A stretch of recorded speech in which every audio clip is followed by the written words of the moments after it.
Class चल रहा था 6 मार्च 1968 बुधवार को तीसरे पेज के एकदम मध्यांत में बात चल रही थी।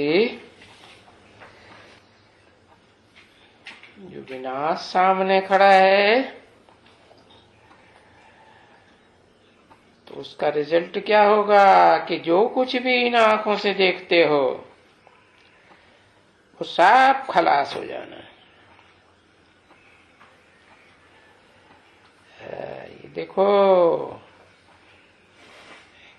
जो भी किताब है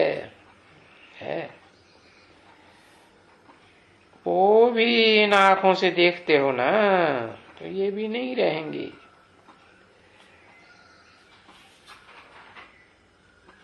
तो जो कुछ भी अभी बनाते हैं कुछ भी नहीं रहेगा। ये जो ज्ञान हम तुमको इतना देते हैं, जो फिर लिखते हो कि प्रायः लोप, वो भी नहीं रहेगा। ये भी प्रायः लोप हो जाएगा, माने पूरा लोप नहीं होगा। बहुत कुछ उसमें से सच्चाई लोप हो जाएगी, क्योंकि ज्ञान मिला। उस ज्ञान से बादशाही स्थापन की, और वो बादशाही कोई क्षण भंगुर नहीं, एक जन्म की नहीं, 21 जन्म की बादशाही चलने वाली।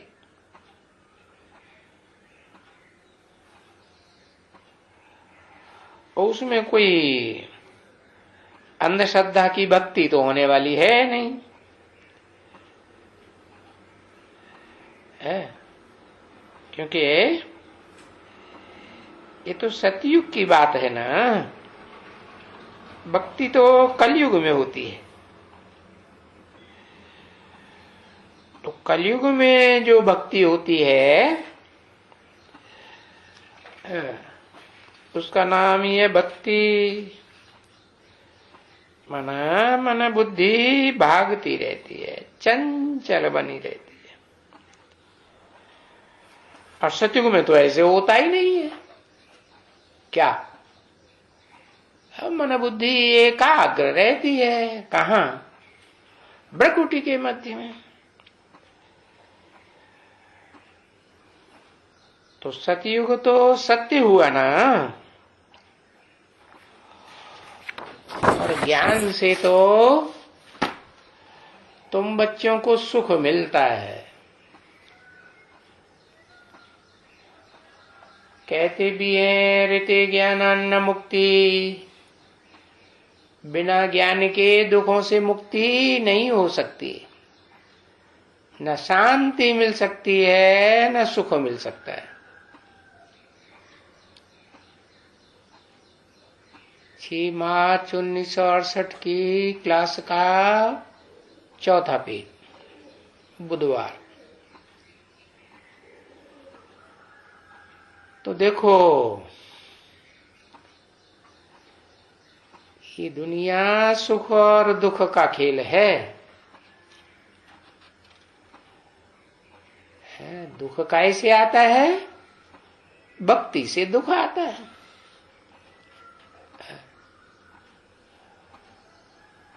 ये मन बुद्धि को जितना चंचल बनाते हैं तो दुख आता जाता है।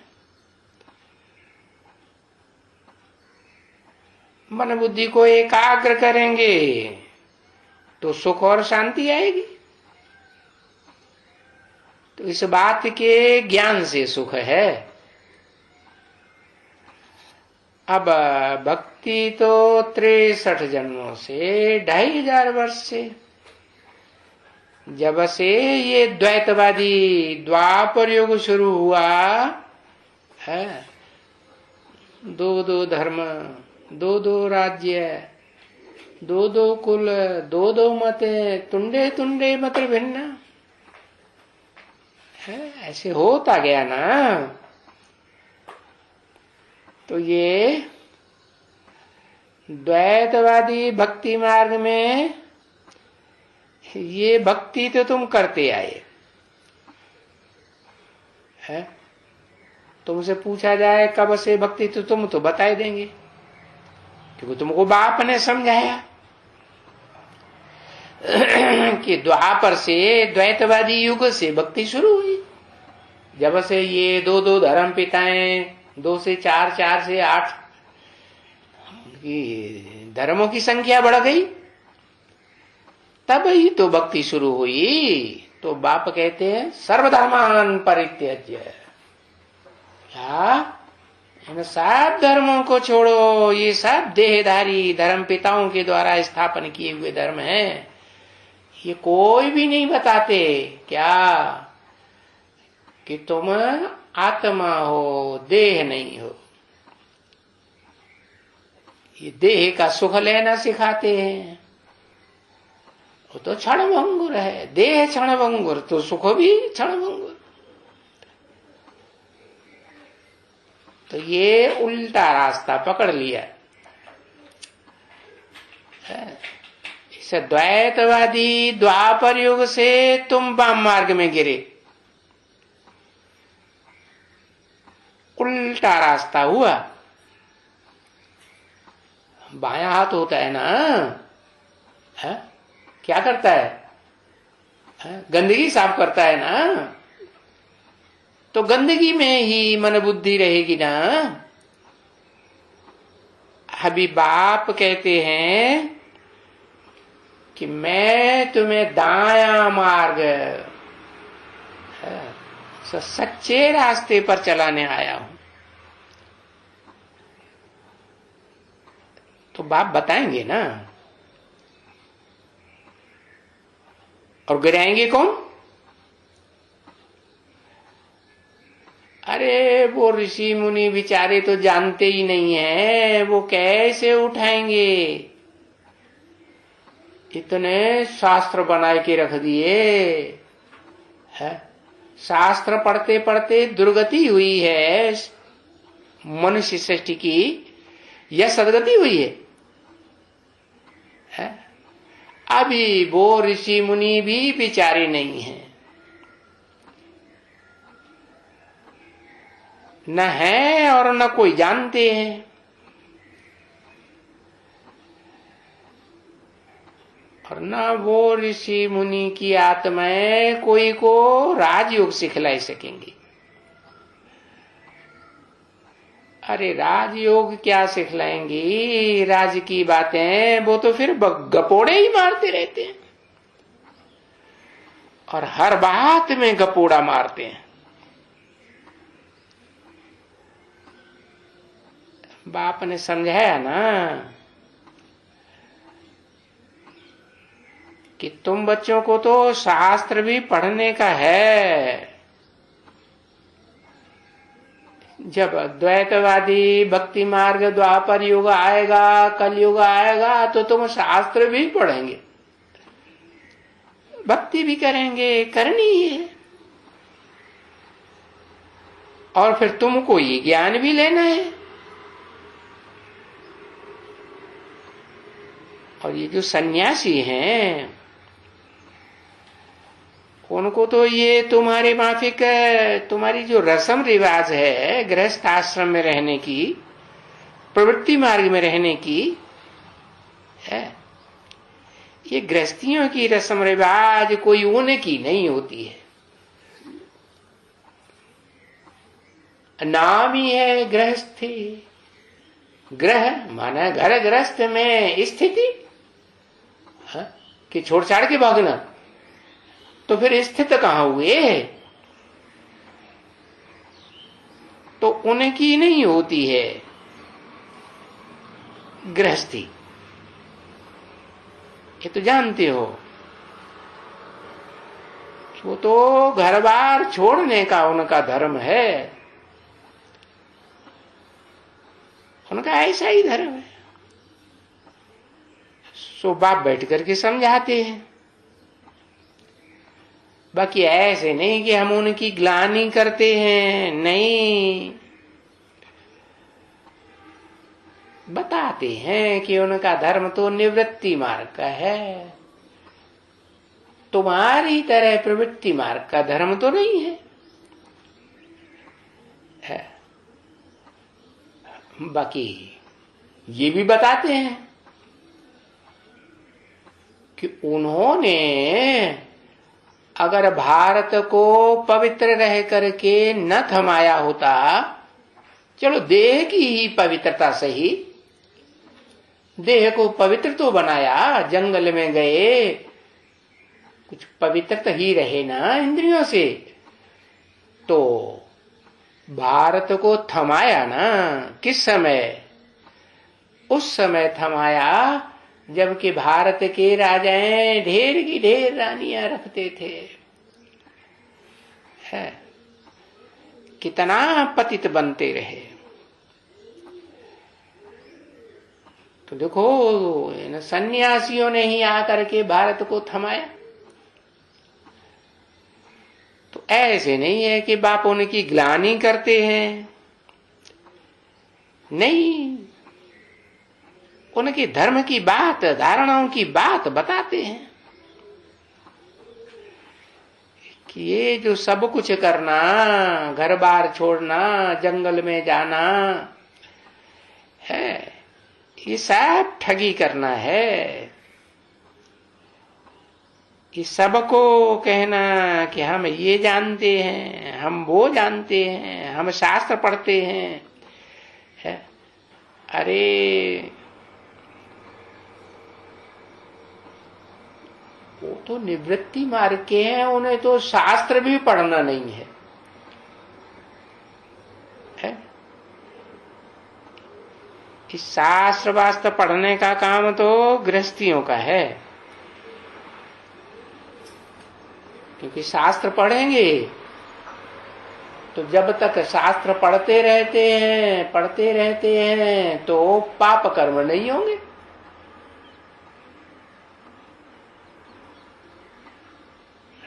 थोड़ा थमे रहेंगे ना। हाँ। अब ये तो घर बार छोड़ करके जंगल में ही जा करके बैठ जाते हैं, और शास्त्र वास्त्र तो कोई घर में बैठ करके पढ़े जाते हैं कि जंगल में पढ़े जाते हैं, है?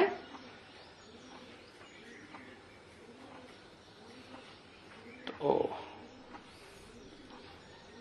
इनको क्या करना है? बाप बैठ करके समझाते हैं कि इनको क्या करना है। अरे ये तो ब्रह्म ज्ञानी है, ब्रह्मा के ज्ञानी, अम्मा के ज्ञानी है? ब्रह्मलोक के ज्ञानी है। वो ब्रह्मलोक को ही, ब्रह्मा के लोक को ही क्या समझते हैं? है? ब्रह्मलोक को ही भगवान समझ लेते हैं। क्या कहेंगे? तुच्छ बुद्धि, बच्चा बुद्धि कहेंगे। अरे बच्चा किसे को सब कुछ समझता है? अम्मा को ही सब कुछ समझता है ना, है? उसकी बुद्धि में होता है कि अम्मा से भी कुछ और ऊंचा है प्राप्ति कराने वाला, नहीं। तो ये तो ब्रह्म ज्ञानी है, ब्रह्म में लीन होने के लिए इनका रास्ता है बताने का, है। और अभी देखो तुम जानते हो, है, कि देखो ब्राह्मणों की दुनिया में भी जो ब्रह्मा के बच्चे हैं डायरेक्ट है प्रैक्टिकल में, वो भी किसको फॉलो करते हैं? है? अम्मई को फॉलो करते हैं कि बप्पा को पहचाना है। अरे बाप बताते हैं कि तुम अपने नाम के आगे प्रजापिता जरूर लिखो, प्रजापिता ब्रह्मा कुमार कुमार। अरे अम्मा के भी बच्चे हो, लेकिन अम्मा को भी अम्मा बनाया किसने? ब्रह्मा का भी कोई रचयिता है या नहीं? बाप पूछते हैं ना, ब्रह्मा का बाप कौन? अरे वो बाप भी है, वो पति भी है, वो सब कुछ है। तो बताया कि वो तो कहते हैं हम तो ब्रह्मा में ही लीन हो जाएंगे, ब्रह्मलोक में जाएंगे। क्या जहां ब्रह्मा गया वहां हम भी जाएंगे। तो इनका तो यही रास्ता बताने का है अम्मा का, और वो ऐसे ही कहते हैं यही रास्ता सबको बताना चाहिए। अरे फिर उनको तो ये कोई भी राजयोग सिखला ही नहीं सके। क्यों? क्योंकि सुख को तो वो कागविष्ठा समान समझते हैं। तो जो कागविष्ठा समान समझते हैं सुख को, तो वो राजयोग कैसे सिखलाएंगे? ये तो तुमको भाषण करके उनको समझाना होता है, परंतु इस समय वो तमो प्रधान हो गए हैं और क्रोध का उनमें भूत बहुत है। पूरी बात सुने बगैर समझे बगैर ही वो क्रोध में आ जाते हैं बीच में। क्योंकि बाप ने समझाया ना कि ये जितने भी विकार हैं उनमें नंबर 1 पहले नंबर का तो काम है, जो देहभान से पहले पहले पैदा होता है। देहभान तो ऋषि मुनियों को, सन्यासियों को, सब धर्म पिताओं को और उनके फॉलोअर्स को तो होता ही है, सबको है। अरे इस द्वैतवादी दुनिया में कोई भी है आत्माभिमानी तो हो ही नहीं सकते हैं, है? क्योंकि बाप ने तो समझाया है क्या? देही अभिमानी भव। देही माने जो देह को जो आत्मा को धारण करने वाली देह है? हाँ, वो आत्माभिमानी भव।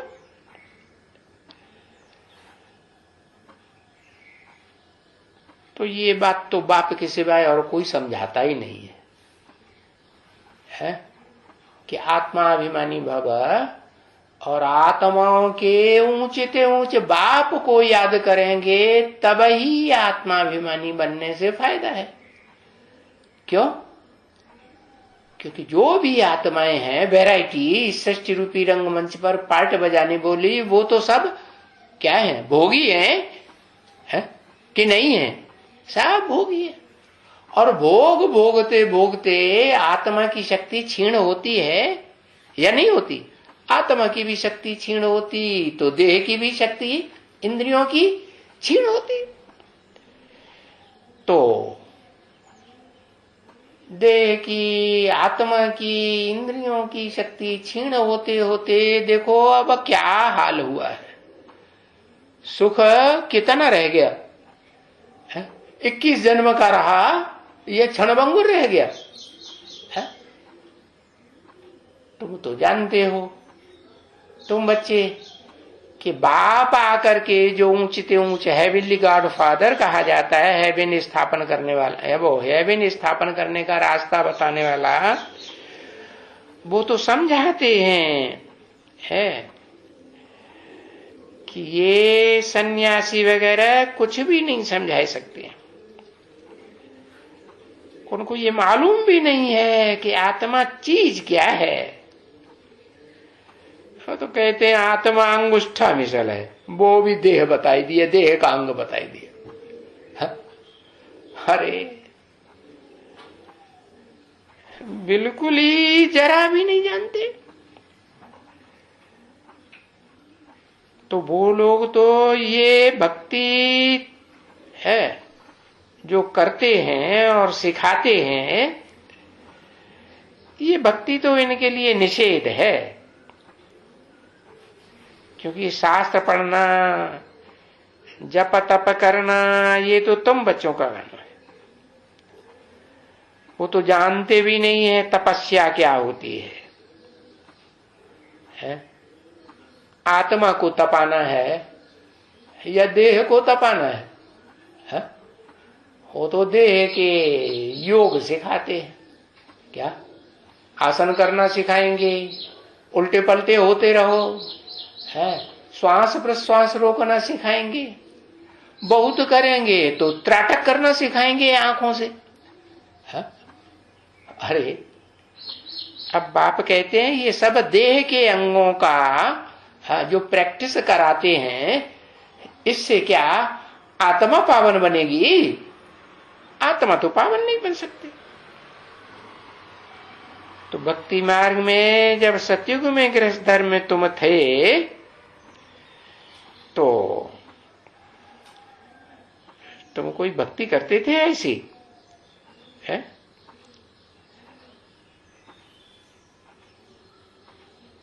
दोनों ही गृहस्थ आश्रम में थे। कौन है? दोनों कौन? तुम दोनों ही किससे कहा? ब्रह्मा बाबा से कहा। तुम सामने वाले से कहा जाता है कि ब्रह्मा बाबा से और ब्रह्मा कुमारियों से कहा जाता है, जो अपन को है ब्रह्मा अम्मा की कुमारी कहते हैं। कहने वाला तो बाप है ना। तो हाँ, आदि लक्ष्मी आदि नारायण बनने वाली आत्माओं से कहते हैं। बच्चा बुद्धि से थोड़े ही कहेंगे, है? वो कुछ समझेंगे क्या क्या करना है क्या नहीं करना है। तो दोनों गृहस्थ आश्रम में थे। फिर उस गृहस्थ आश्रम जिसे आश्रम कहा जाता है, पवित्रता को आश्रम कहा जाता है। तो आगे गृहस्थ आश्रम में थे, घर गृहस्थ में रहते हुए भी तुम पवित्र थे कि अपवित्र बेविचारी थे? पवित्र थे ना, है?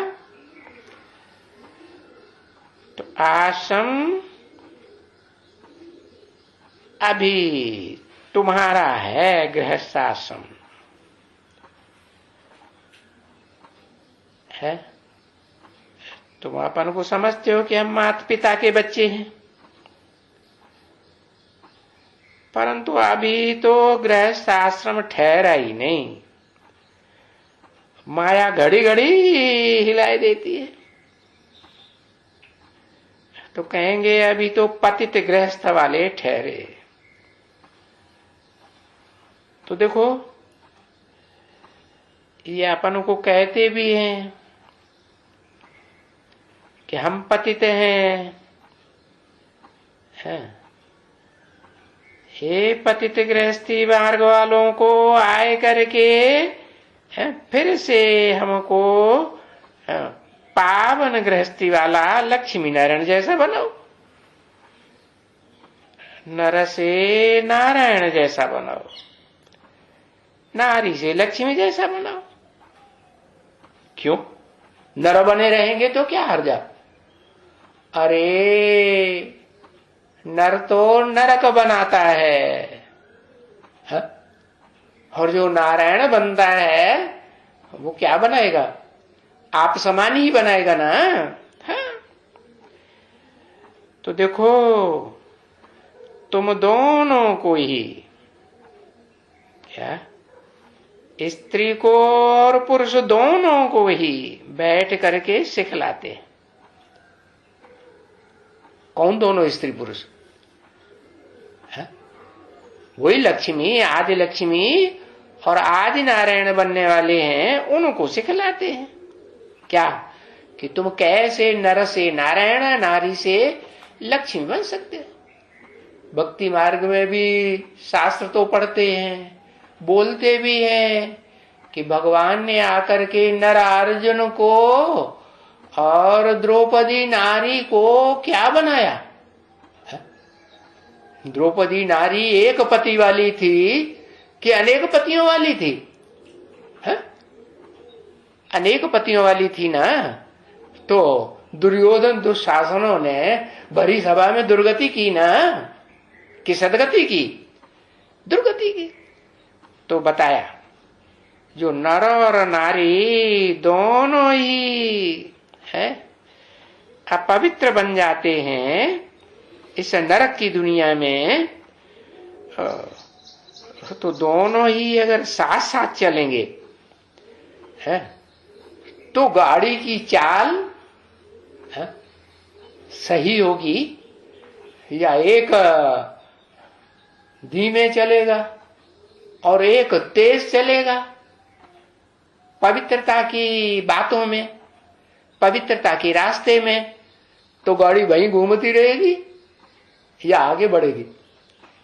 है दो पहिए हैं गाड़ी के, मानो दो बैल हैं, है एक बैल जो षष्ठी में बाप आते हैं, हाँ क्या बनाने के लिए? नई षष्ठी की खेती करने के लिए आते हैं ना। हाँ तो एक बैल खेती वाला और एक बैल सांड। तो खेती वाला तो खेती का काम करेगा नहीं करेगा, और सांड सांड तो खेती का काम नहीं करता है। करता है? नहीं करता।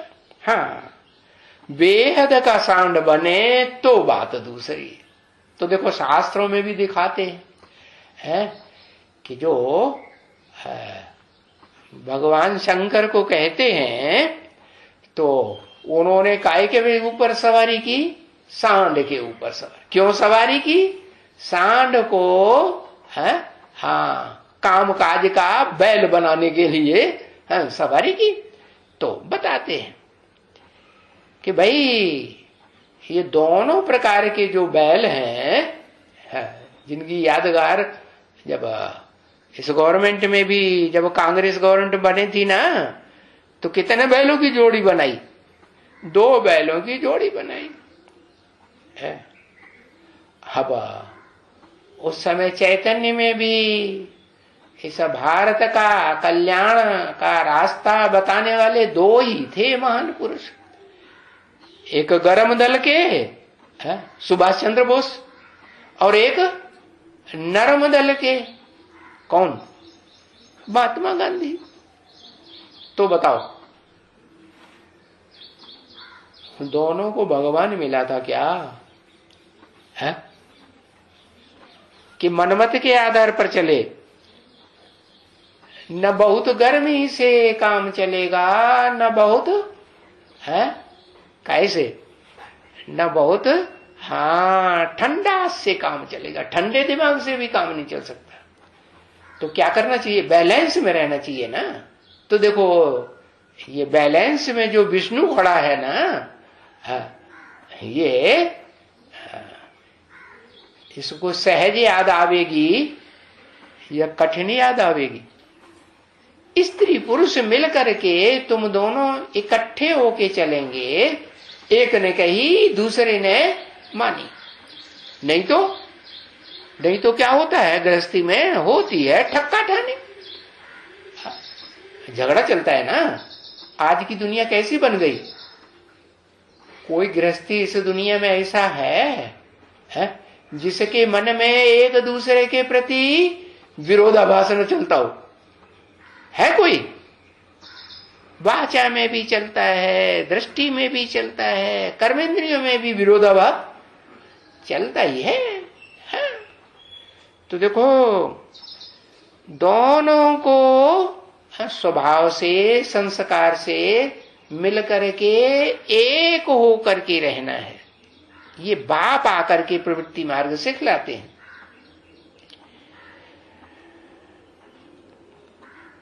सिखलाते हैं कि बच्चों दोनों ही अगर मिलकर के नहीं चलेंगे तो गाड़ी का फीता ठीक नहीं रहेगा।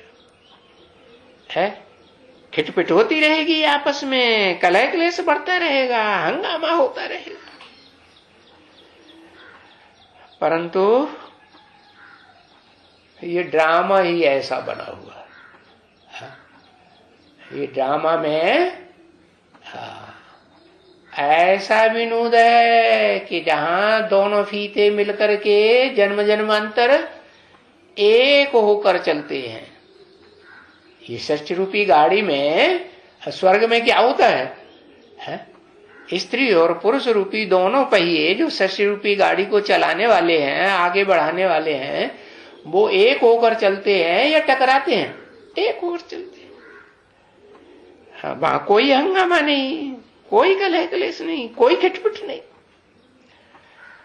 परंतु ये ड्रामा ऐसा है क्या कि आत्माएं सुख भोगी है। इसमें जो भी ड्रामा में 5000 वर्ष के ड्रामा में जो भी आत्माएं हैं, वो सुख भोगते भोगते नीचे गिरती है या नहीं गिरती?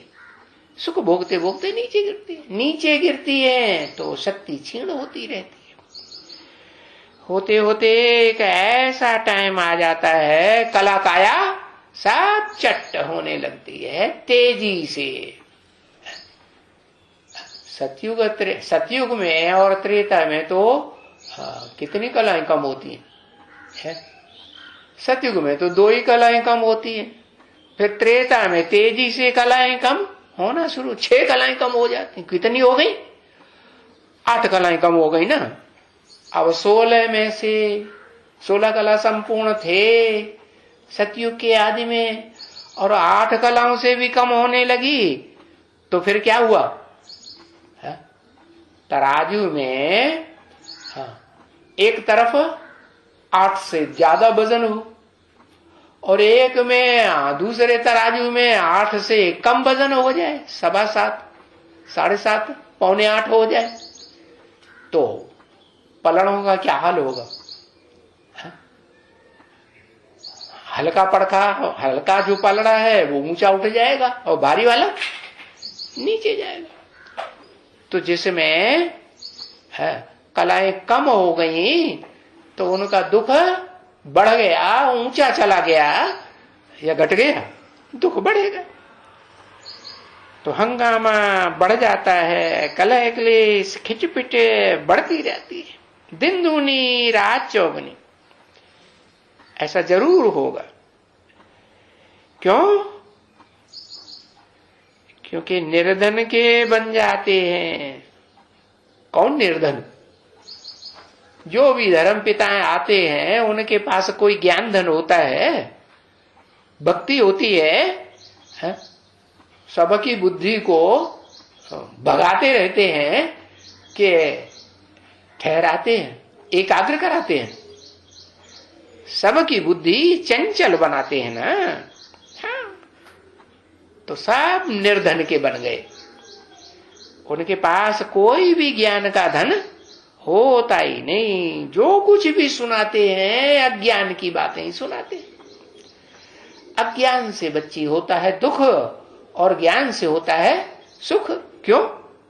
क्योंकि ज्ञान एक से आता है और भक्ति अनेक धर्म पिताएं देखो नरक की दुनिया में है, इब्राहिम, बुद्ध, क्राइस्ट और उनके सहयोगी धर्म पिताएं आते ही रहते हैं, अनेक प्रकार की धारणाएं सिखाते हैं और सब नीचे गिरते जाते हैं। अभी अगर कोई धनी का है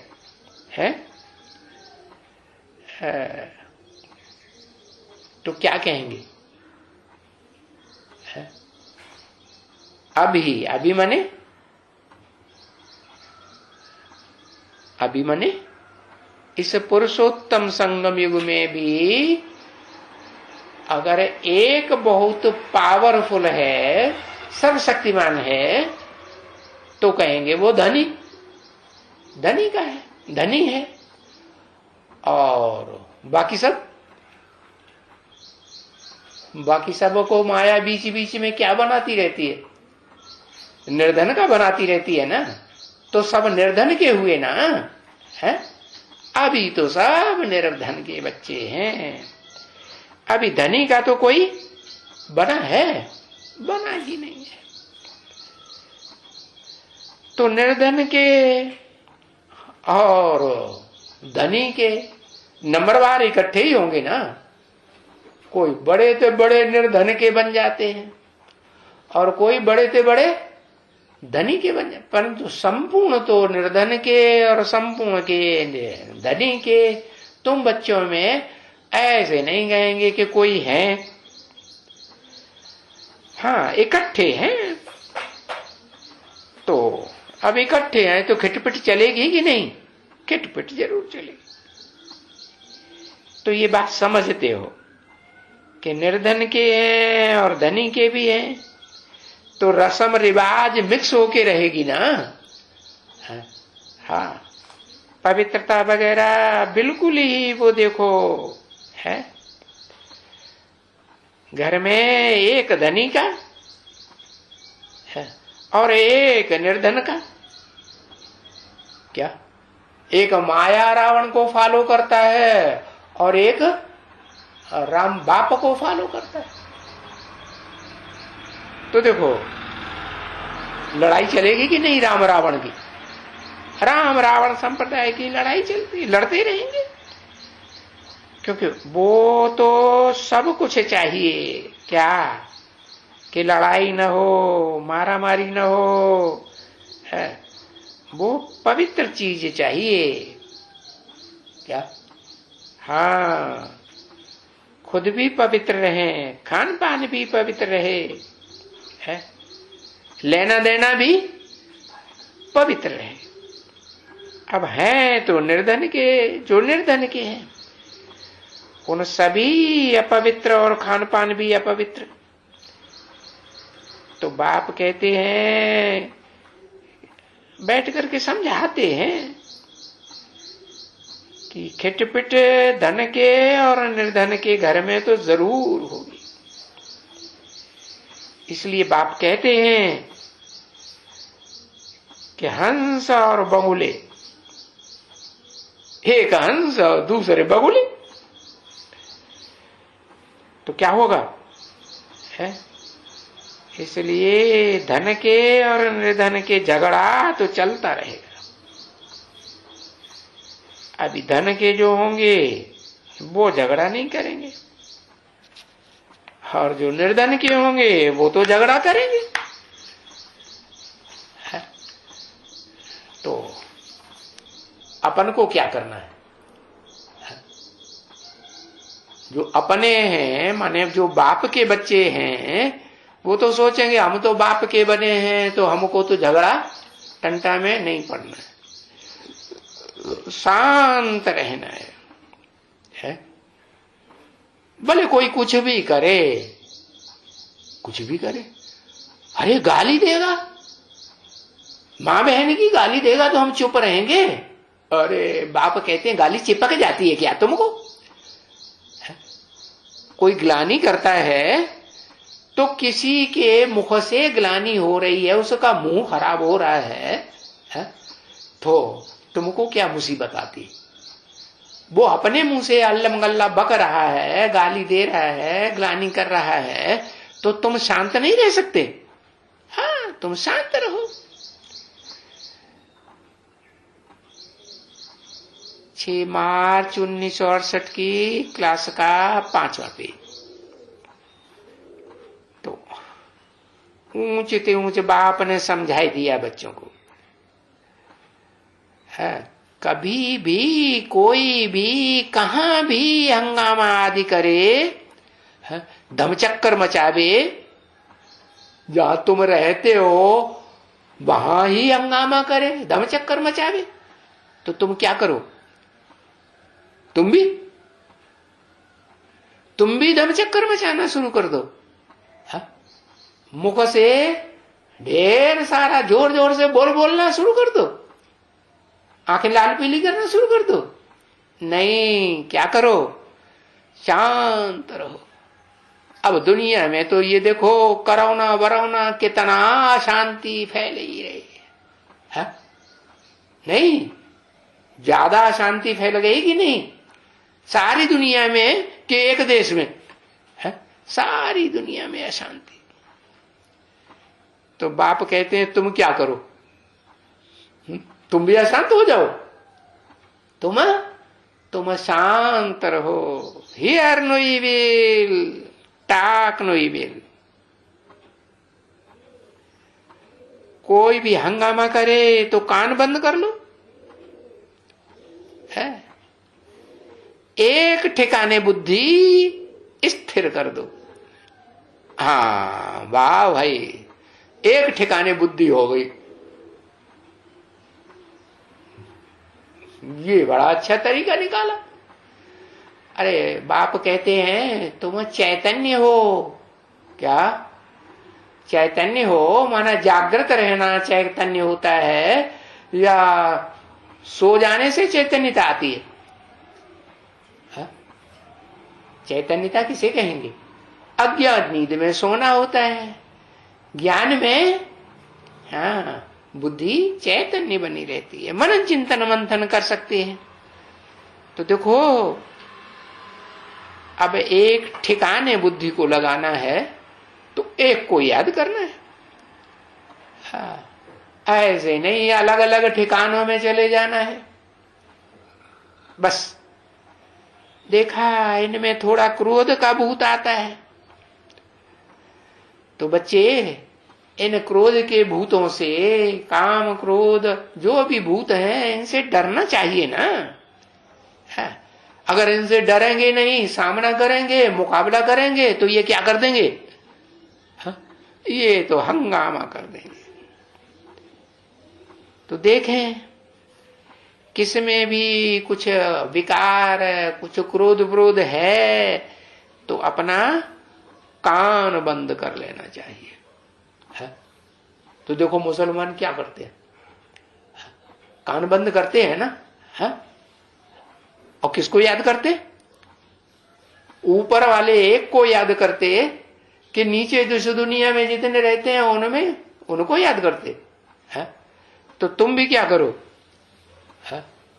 इस दुनिया में जब ऐसा कुछ है, कोई क्रोध क्रोध करता है, तो तुम अपने कान बंद कर लो, नहीं तो वो ठिकाना छोड़ दो, भाग जाओ। है? हाँ, एक किनारे चले जाना चाहिए। तो बस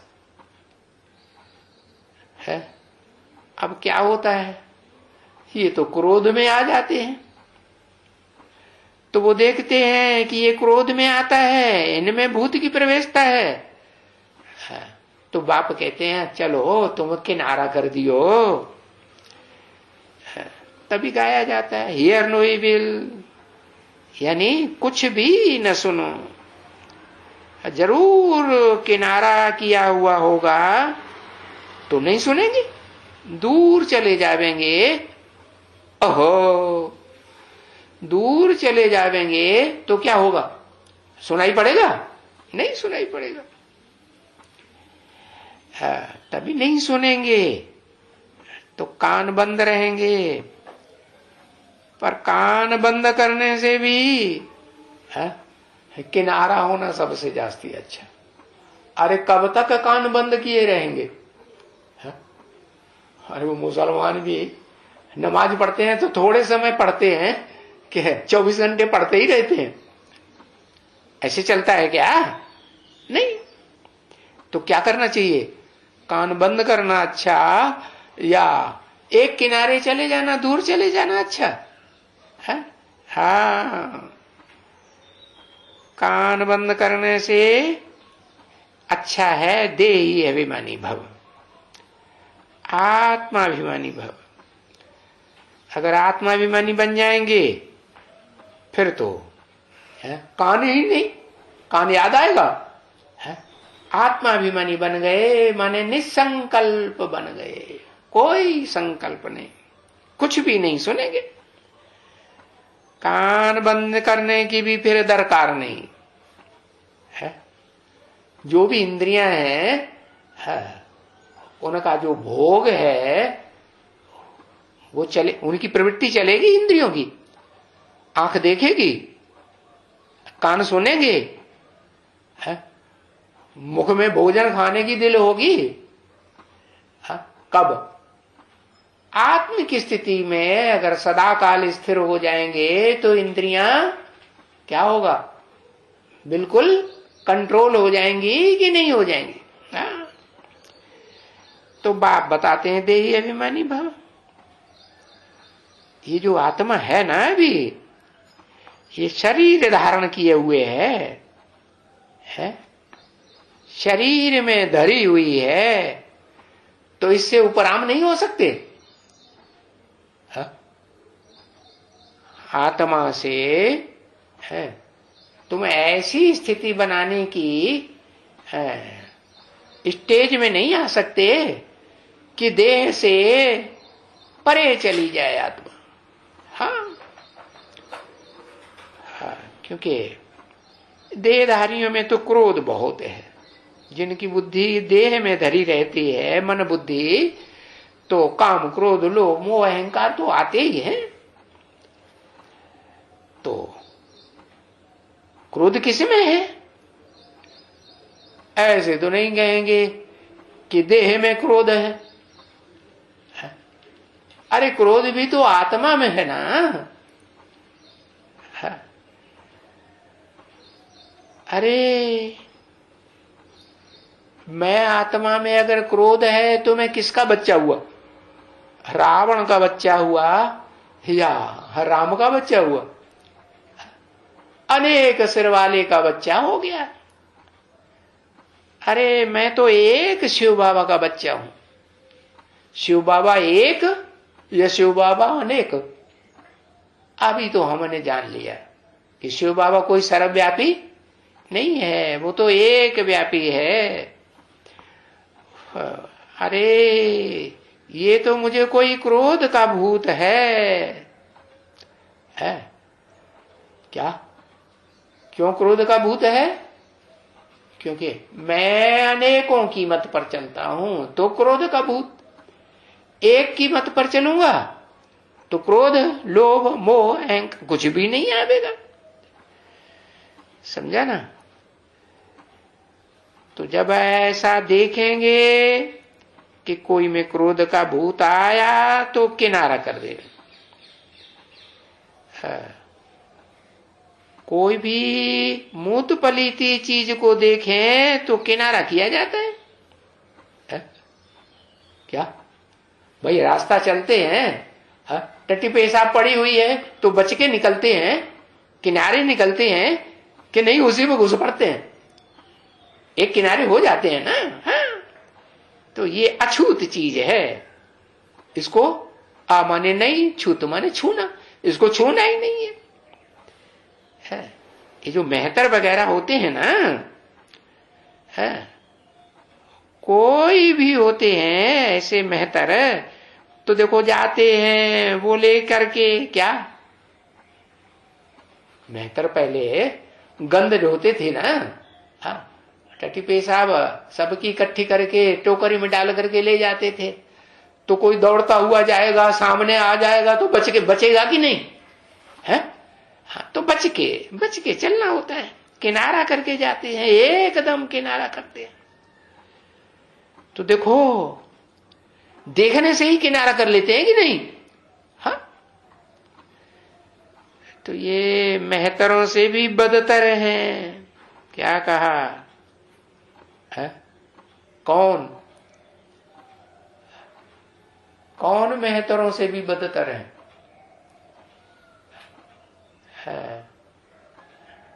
ये मेहतरों से भी बदतर हैं। मेहतर तो फिर भी मेहनत का खाना खाते हैं, और ये तो कौन ये सन्यासी तो कोई मेहनत नहीं करते है। भीख मांगना कोई मेहनत है? हाँ, कोई मेहनत नहीं करते। इनसे तो मेहतर अच्छे हैं।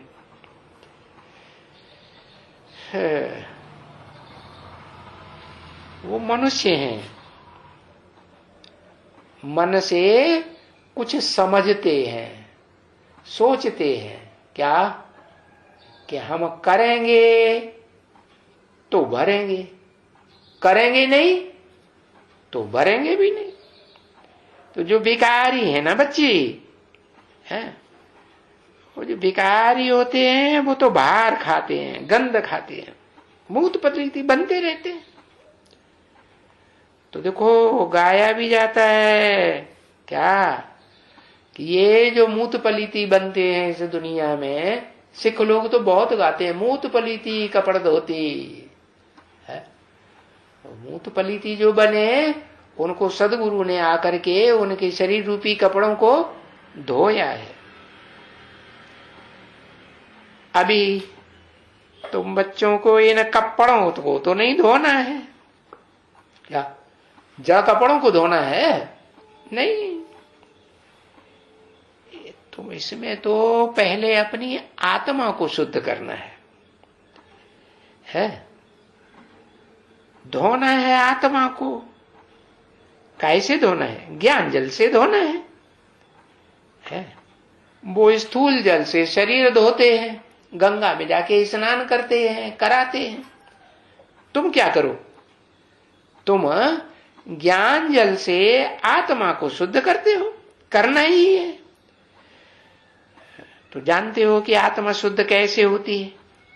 गंगा में स्नान करने से, यमुना में स्नान करने से शुद्ध होती है, या ज्ञान जल में स्नान करने से शुद्ध होती है? और ज्ञान जल कहां से आता है? ज्ञान जल तुमने तो पक्का जान लिया, एक से आता है ज्ञान जल और अनेकों से आता है अज्ञान जल। तो शरीर को धोने के लिए गंगा में जाते हैं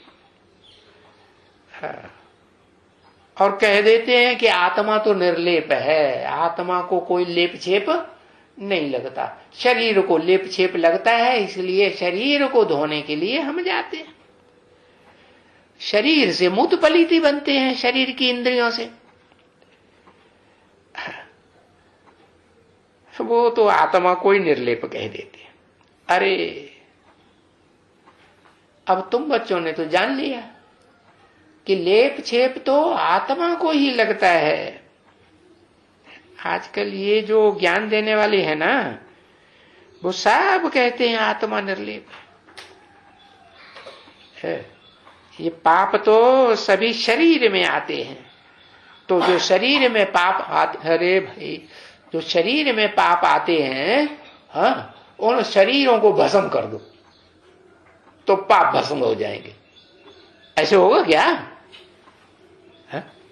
शरीर को भस्म करने से, चिता में जलाए देने से पाप भस्म हो जाएंगे? नहीं। अरे शरीर में जो आत्मा थी वो तो निकल गई है। पाप और पुण्य का जो भी तुम्हारा बैंक बैलेंस था वो सारा लेके चली गई। कोई शरीर में थोड़े ही पाप पुण्य रह जाता है। पाप पुण्य तो आत्मा के साथ ही गया, अगला जन्म ले लेती है। तो ये पाप सभी शरीर में नहीं, ये शरीर तो सभी खाक हो जाते हैं। उसको जाकर के स्नान कराओ, वो कोई पावन बन जाएंगे क्या शरीर? कोई शरीर में से आत्मा निकल जाए, मुर्दा रह जाए, उसको जल में डुबाते रहो, निकालते रहो, डुबाते रहो, तो पावन बन जाएगा? अरे उसको तो और ही मछलियां चारों तरफ से इकट्ठी हो जाएंगी, सुगंध बदबू छोड़। तो मुर्दा तो बदबू छोड़ेगा ना, तो मछली आकर के इकट्ठी हो जाएंगी। तो बताया कि स्नान कराने से शरीर को पावन नहीं बनेंगे, बाकी आत्मा पर कोई लेप छेप नहीं लगता है? ऐसी बात तो गलत है। बाप आकर समझाते हैं, ये जो कहते हैं पाप आत्मा पुण्य आत्मा, ये क्यों कहते हैं? पाप शरीर पुण्य शरीर ऐसे क्यों नहीं कहते? तो देखो द्वैतवाद हो गया ना, दो बातें हो गई ना। अब बाप कहते हैं आत्मा को ही पाप लगता है, तब तो पुण्य आत्मा पाप आत्मा कहते हैं। तो वो कहते भी हैं पुण्य आत्मा पाप आत्मा जवान से तो कहते रहते, लेकिन फिर अंदर से समझते कुछ नहीं कि आत्मा को पावन बनाना है या शरीर को पावन बनाना है।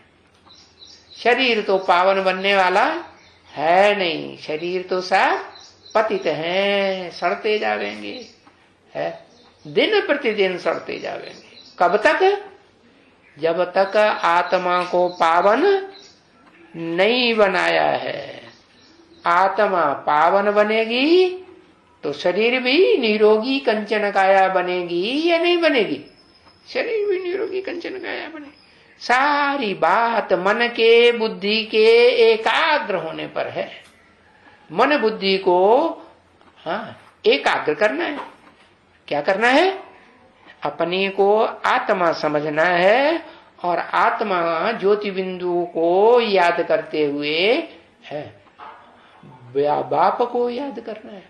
आत्माओं का जो बाप है ना, सब आत्माओं का बाप जिसका कोई बाप नहीं, ऊंच ते ऊंच बाप को याद करेंगे तो आत्मा में जो पाप पुण्य है वो सब भस्म हो जाएंगे। पाप भी भस्म होंगे और इस दुनिया की किए हुए जो समझते हो कि हमने पुण्य किए हैं वो भी सब भस्म हो जाएंगे।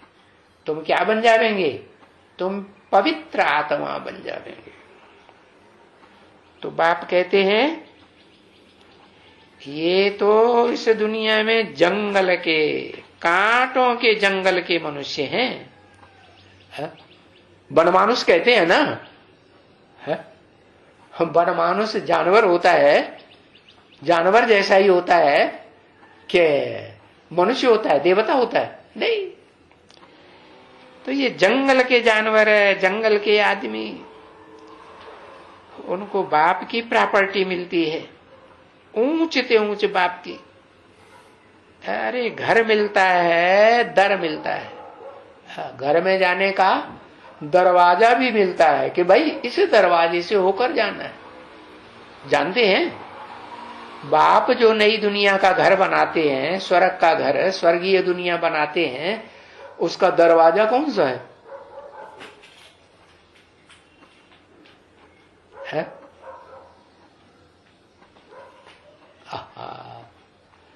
Gate way to heaven is Mahabharat. भूल गए क्या? स्वर्ग रूपी घर का रास्ता है क्या? वसुदैव कुटुंबकम जो बनेगा स्वर्ग, वो रास्ता कैसे में, किस दरवाजे से निकलेंगे? ये महाभारी महाभारत युद्ध से पसार हुए बगैर कोई भी स्वर्ग के रास्ते में जा ही नहीं सकता।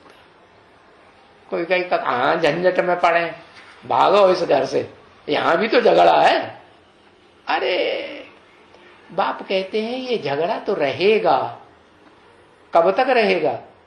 जब तक मिक्स हुए पड़े हैं, कोई रावण संप्रदाय के बन जाते हैं घड़ी घड़ी, और कोई घड़ी घड़ी राम संप्रदाय के बन जाते हैं।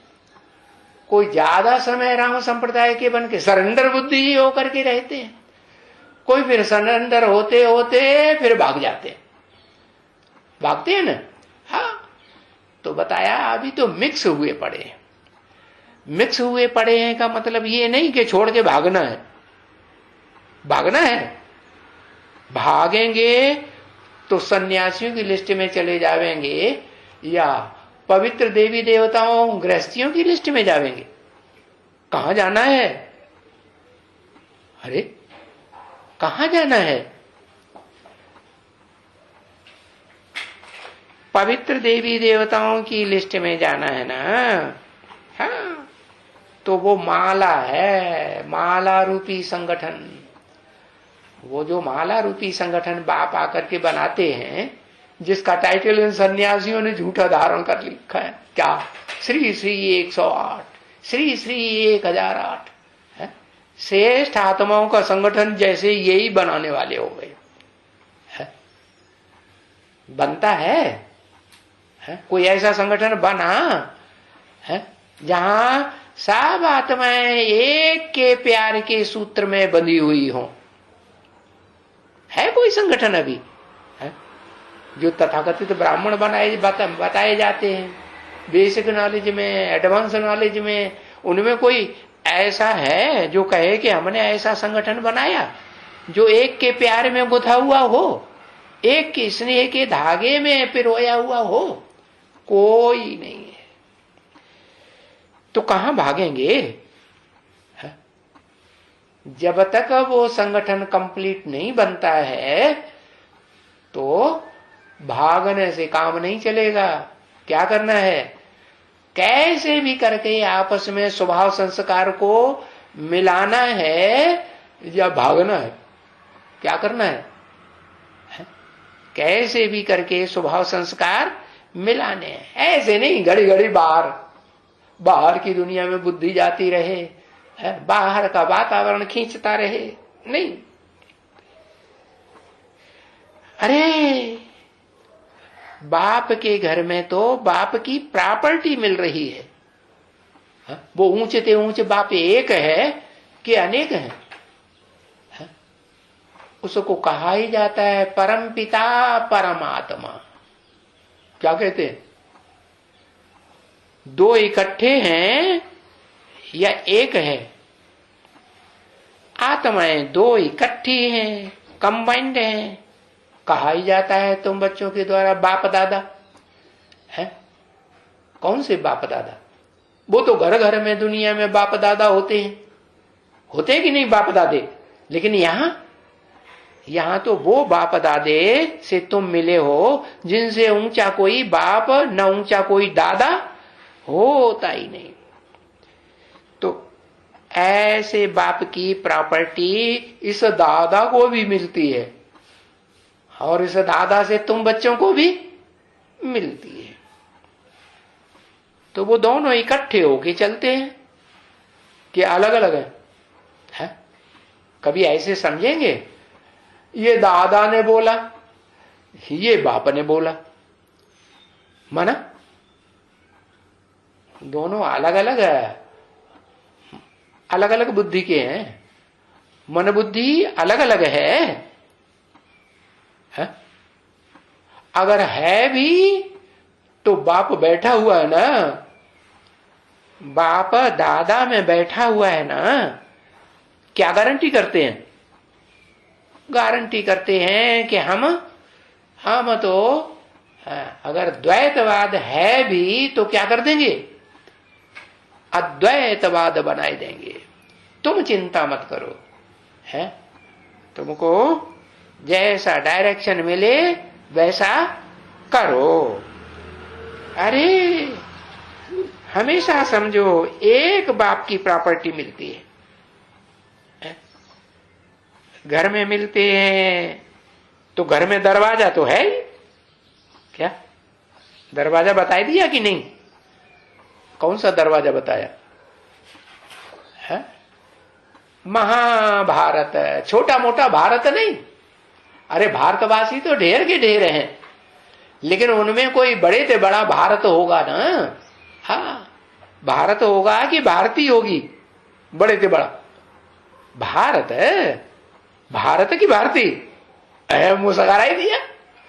हाँ, भारती से भी बड़ा भारत है, क्योंकि भारती जिसको कहा जाता है वो फीमेल प्लक है कि मेल प्लक है?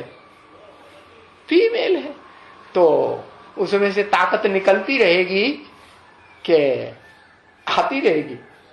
उसमें से ताकत निकलती रहेगी। कितनी भी ताकत भरे उसमें निकलती रहेगी कि नहीं निकलती रहेगी? है? निकलती रहेगी। कहां जाएगी? जो मेल प्लक है वो ताकत खींच लेगा कि नहीं? है? मेल और फीमेल दोनों इस दुनिया में कहीं से भी इकट्ठे करो दो, तो किस में ताकत ज्यादा और किस में ताकत कम? कौन अबला और कौन को प्रबल? पुरुष को कहेंगे प्रबल और नारी को कहेंगे अबला। मन से भी अबला, तन से भी अमला, तन की इंद्रियों से भी अबला। तो क्या करना है? उस ऊंचते ऊंच बाप को पहचानना है जो मेल के तन में आता है। तो फिर ब्रह्मा कुमारियों की तरह तथाकथित की तरह समझने लग पड़ो कि गुलजार आदि में आता है वो सुप्रीम सोल। अरे शास्त्रों में भी कहीं बताया, ऋषि मुनियों ने कहीं बताया कि भगवान जो है वो फीमेल के रूप में आता है? नहीं, अरे वो तो प्रबल में ही कंट्रोल करेगा कि निर्बल को कंट्रोल, निर्बल तो सभी के सामने कंट्रोल हो जाता है। प्रबल प्रबल कोई ऐसा होता है, प्रबल से प्रबल, जो किसी के कंट्रोल नहीं आता। तो वो ऐसी क्या चीज है जो किसी के कंट्रोल में नहीं आ रही?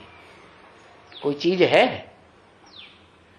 अरे कोई देवता ऐसा है, देखो भक्ति मार्ग में ऐसा देवता भी बताई दिया, बड़ा प्रबल देवता है। महादेव किसी के कंट्रोल में नहीं आता है?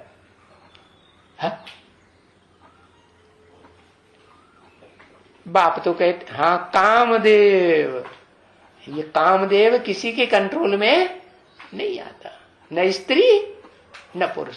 इस दुनिया में कोई स्त्री पुरुष हो जो ये कहे कि मैंने काम को वशीभूत कर लिया, कामदेव मेरे को कुछ नहीं बिगाड़ सकता, काम विकार मेरे को आता ही नहीं, अगर कोई कहे तो झूठ कहता है या सत्य कहता है? कम से कम मनसा को तो डावाडोल करेगा है? इस दुनिया में मन को डावाडोल करेगा तो मन दूसरी इंद्रियों को भी कंट्रोल करेगा कि नहीं? मन ज्यादा प्रबल कि इंद्रियां ज्यादा प्रबल? मन ज्यादा प्रबल। बुढ़ा होगा, सारी इंद्रियां शिथिल हो गई तो भी कौन सा अंग जो है वो प्रबलता से काम करेगा? पता है? मुख। और इंद्रियां काम करें न करें, वो मुख का भोग उसे जरूर चाहिए। चाहिए कि नहीं है? हाँ, मुख का भी चाहिए, और मुख का भोग पचाने के लिए अनाज खाएगा, गर्मी आएगी कि नहीं, तो उसके लिए फिर जल भी चाहिए कि नहीं है? जल भी चाहिए, और जल है और भोजन है वो ऊपर से नीचे जाता रहे, उसके लिए वायु भी चाहिए कि नहीं? हवा नहीं चाहिए है? नाक से हवा नहीं लेंगे, हवा भी चाहिए। तो देखो, अगर नाक से हवा नहीं ली तो भोजन पच करके अंदर ही अंदर दुर्गंध छोड़ता रहेगा, और दुर्गंध का भंडार बढ़ेगा, गैस बढ़ेगी, तो पेट फट जाएगा कि रह जाएगा? क्या होगा? पेट फट जाएगा, हाँ, वायुगोला बन जाएगा। तो गैस पसार नहीं होगी है? तो गैस पसार नहीं होगी तो फिर है, तो क्या होगा? वो श्वास बाहर ही नहीं निकलेगी जो गंदी हो चुकी है। तो बताया ये जो प्रश्वास बाहर निकलती है ना, उसको अपान वायु कहते हैं। क्या? अप माने खराब, नीचे जाने वाली है। तो जो नीचे जाने वाली जो वायु अपान वायु है, ये 5 प्रकार की प्राणवायु बताते हैं। क्या? जैसे ब्रह्मा के 5 मुख गाए हुए हैं ना, गाए कि नहीं? हाँ, तो ऐसे ही ये वायु भी 5 प्रकार की है। क्या? उत आन वायु, ऊपर को ले जाने वाली वायु, और अपान वायु, नीचे को ले जाने वाली वायु भी। तो बताओ, ब्रह्मा के 5 मुखों में से अपान वायु, उदान वायु कौन सी हुई और अपान वायु कौन सी हुई है? कौन सा देवता बनेगा जो ऊपर ले जाएगा, और कौन सा देवता बनेगा जो नीचे ले जाएगा?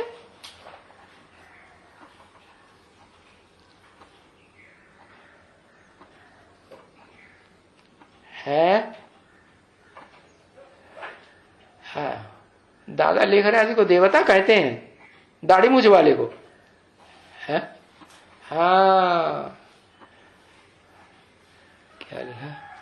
हाँ, शंकर महादेव कहा जाता है और ब्रह्मा तो अम्मा है। हाँ, अगर उसे परम ब्रह्म कहें, चलो संग के रंग से अम्मा की गोद में रहते रहते तो परम ब्रह्म बन जाए, क्योंकि जो बड़े से बड़ी माता है ना परम ब्रह्म, हाँ, वो तो परम पिता के साथ रहेगी, या जो सच्ची माता है वो बच्चों का सपोर्ट करेगी। हाँ, सच्ची माता है वो तो आज की कलयुग की दुनिया की बात है कि जो भी अपन कृष्ण कन्हैया भगवान बना के बैठे हुए हैं वो अम्मा को अपने कंट्रोल में कर लेते हैं। अम्मा ये समझती है अरे बाप बाप कुछ है नहीं, ये पति वती कुछ है नहीं, अब तो ये बच्चा ही हमारी परवरिश करेगा। वो ही पति बन करके जैसे स्वामी बन करके बैठ जाता है।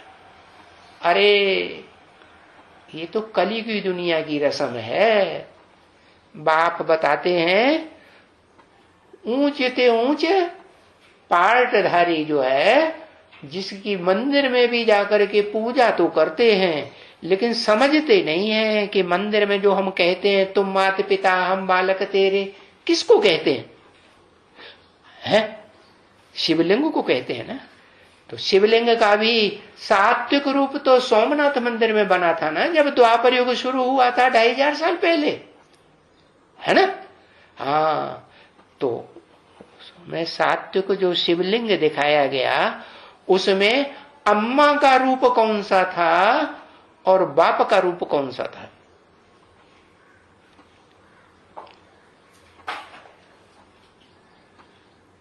है?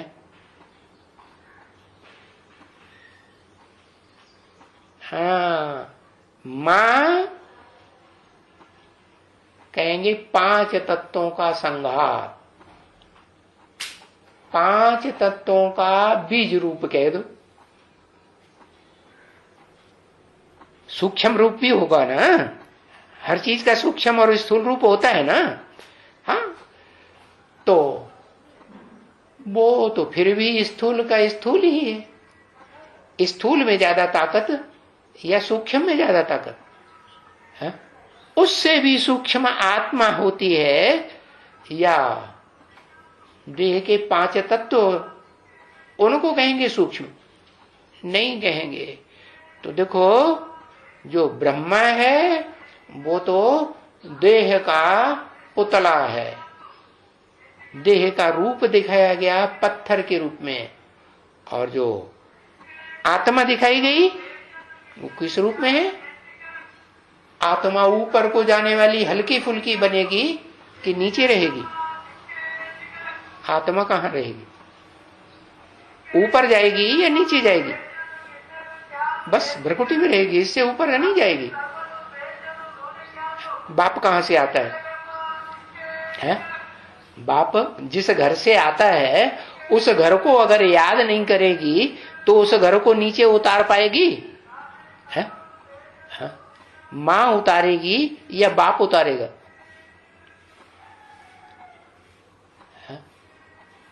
बोला बाबा ने भी मुरली में क्या बोला? तुम बच्चे परमधाम को इस सृष्टि पर उतार लेंगे।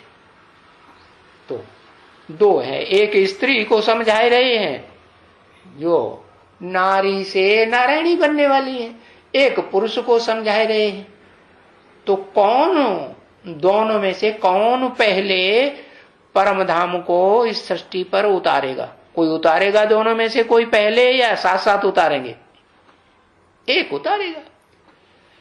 एक उतारेगा का मतलब क्या हुआ कि वो उस प्रैक्टिकल पार्टधारी है ब्रह्मा को पहचानेगा या नहीं पहचानेगा? वो ही पहचानेगा कि कोई दूसरा पहचानेगा? बच्चे जो हैं वो माँ को जास्ती पहचानते हैं, माँ की रग रग को, रोम रोम को, या बाप ज्यादा पहचानता है? बाप ज्यादा पहचानता है। तो ऐसे ही है, वो जो महादेव कहा जाता है और जो महादेवी कही जाती है, वो तो ब्रह्मा माँ का रूप है और वो बाप का रूप है। तो जो बाप का रूप है महादेव जिसे कहा जाता है, ऊंचते ऊंच बाप आत्माओं का कहते हैं, वो महादेव का पार्ट भी मैं हूं, मैं बजाता हूं। माना महादेव नामधारी जो बड़े से बड़ा देवता, महान देवता बनता है देवताओं के बीच में, उसमें प्रवेश करके उसको सिखाता कौन है? वो सुप्रीम सोल बाप ही प्रवेश करके उसे सिखाता है ना, कि तुम कैसे मनन चिंतन मंथन करो।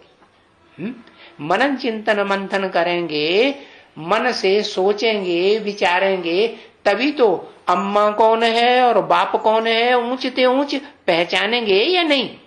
नहीं तो दादा लेखराज ब्रह्मा अपान वायु में ही लटके रहेंगे, है या ऊपर जाएंगे? ब्रह्मा में से दुर्गंध निकली तो दुनिया ने याद करना बंद कर दिया, मंदिर बनाना बंद कर दिया, मूर्ति बनाना बंद कर दिया। कि बनाते हैं? नहीं बनाते। किसकी मूर्ति बनाते हैं? देखो शिव के मंदिर में भी जावेंगे तो मूर्ति बड़ी एक रखी होगी। पुराने पुराने जो भी मंदिर है ना, उनमें या तो बड़ी मूर्ति रखते हैं हनुमान की, या तो महादेव की।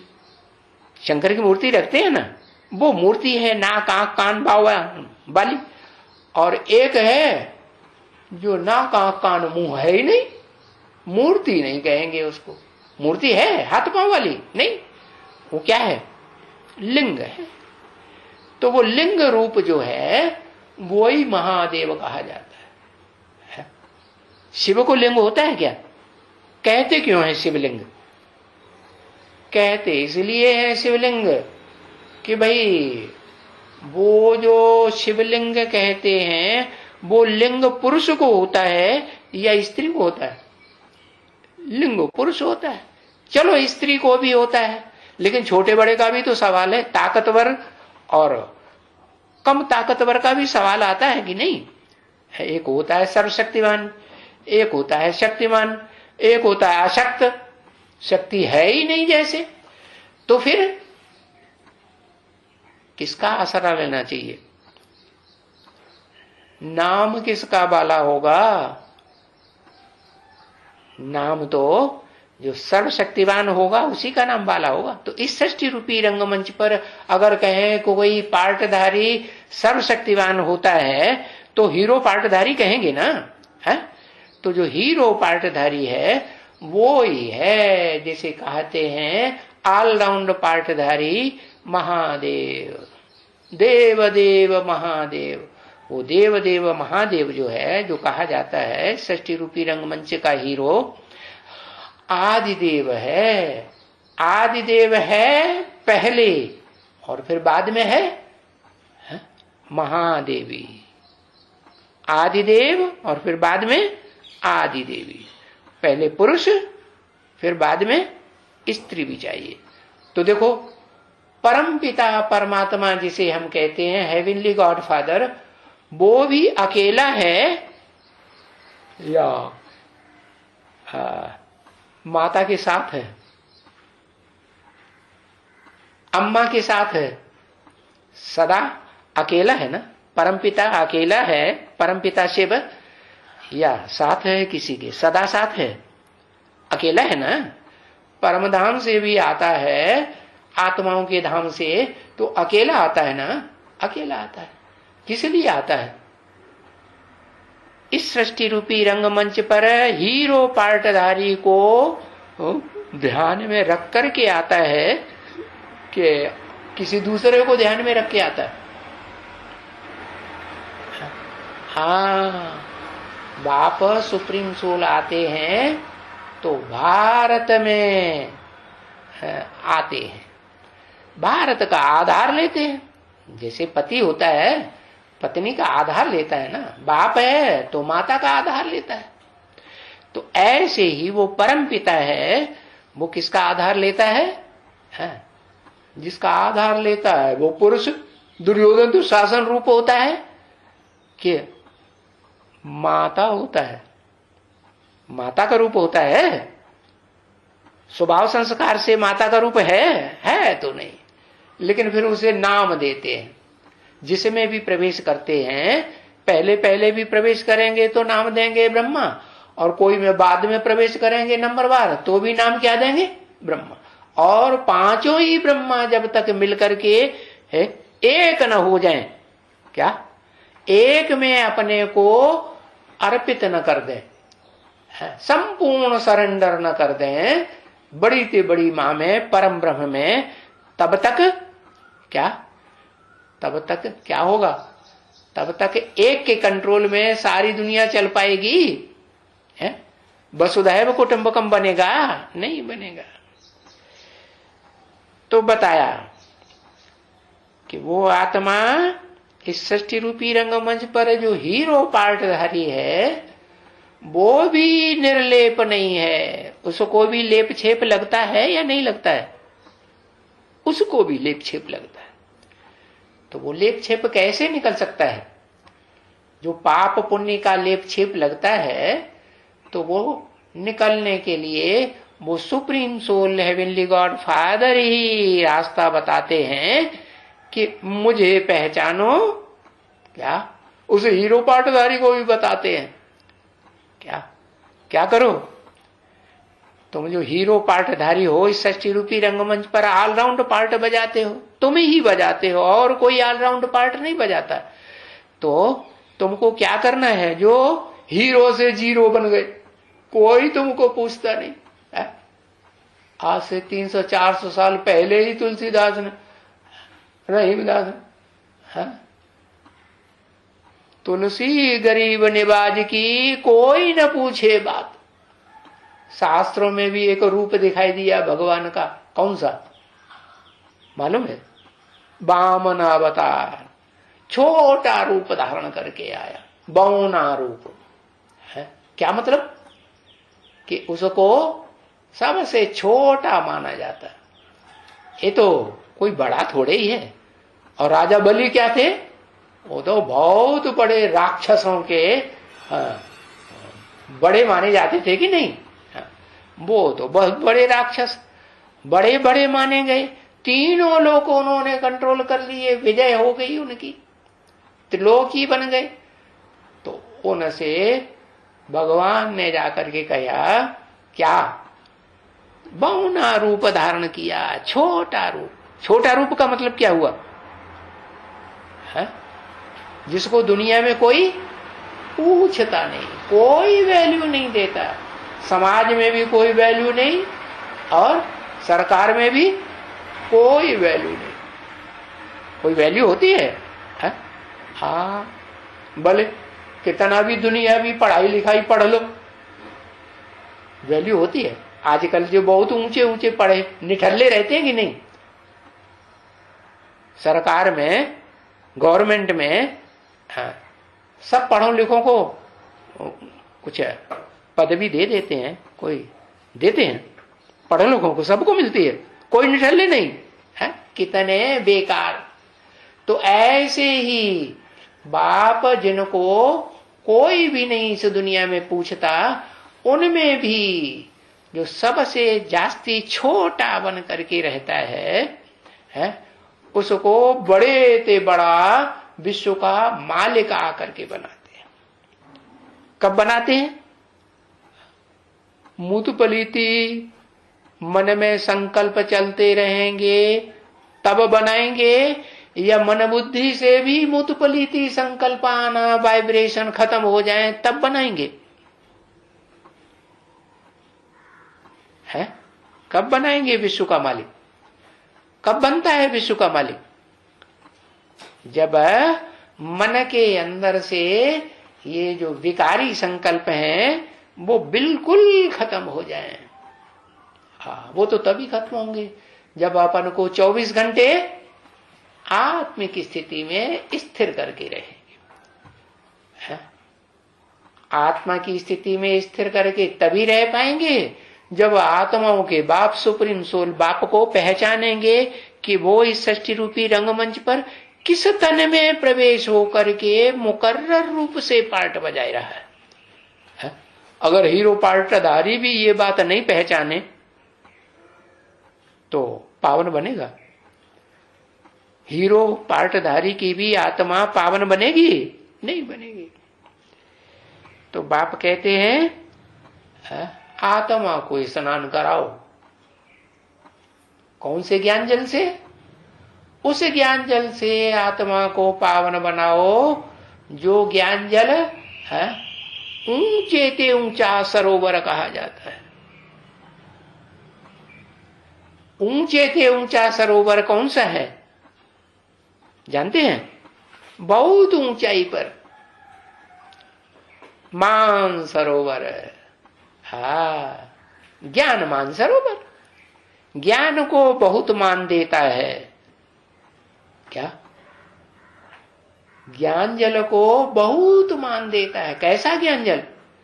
जिसमें मिट्टी का है देह रूपी भान का एक कण भी न रहे, दिखाई न दे। समझा? हाँ, ऐसा उस सरोवर का जल है कि ऊपर से देखेंगे है, जब शांत माहौल होता है, हवा न चलती हो, लहरें न उठती हो, तो बॉटम भी दिखाई पड़े। ऐसा मानसरोवर बड़े ते बड़ा शीशा बताया। बाप कहते हैं है बड़े ते बड़ा शीशा कौन है? मधुबन को तो बताया कि मधुबन है शीशे, लेकिन वो तो छोटे मोटे शीशे हैं। बड़े ते बड़ा शीशा है मधुसूदन। मधुमाने मधुमाने क्या? मधुमाने मिठास। हाँ, बहुत मीठा कौन सा काम लगता है? पता है दुनिया में कौन सी चीज बड़ी मीठी लगती है दुनिया वालों को भी है?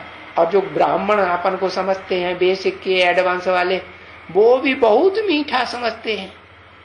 वो काम को, वो धंधे को बहुत मीठा समझते हैं। इतना मीठा समझते हैं कि मरने का टाइम आता है, शरीर छोड़ने का ना, तो भी वो ही याद आता है। इतना मीठा है।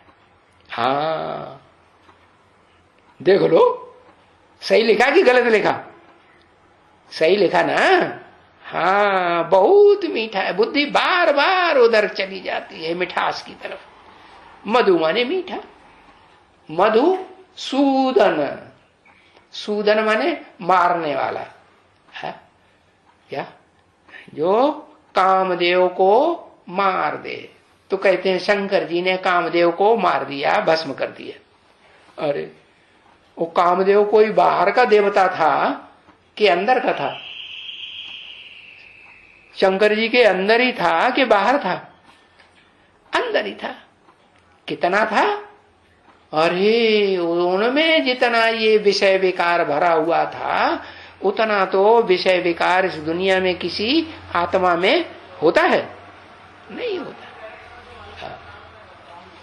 उसके लिए शास्त्रों में भी कथा दिखाई। सागर मंथन हुआ तो उसमें से पहले पहले क्या निकला? हाला हल विष निकला। विषय विकार विविचार का भंडार, अखूट भंडार जैसे निकल पड़ा। तो उसे पीने के लिए कोई तैयार हुआ? कोई तैयार नहीं हुआ। तो जो तैयार हुआ किसकी मत पर? ओ सुप्रीम सोल बाप ने आकर के मत दी। क्या करना है? घर गृहस्थ में रह करके उस काम विकार के ऊपर जीत पानी है कि घरवालियों को छोड़ छाड़ करके भागना है?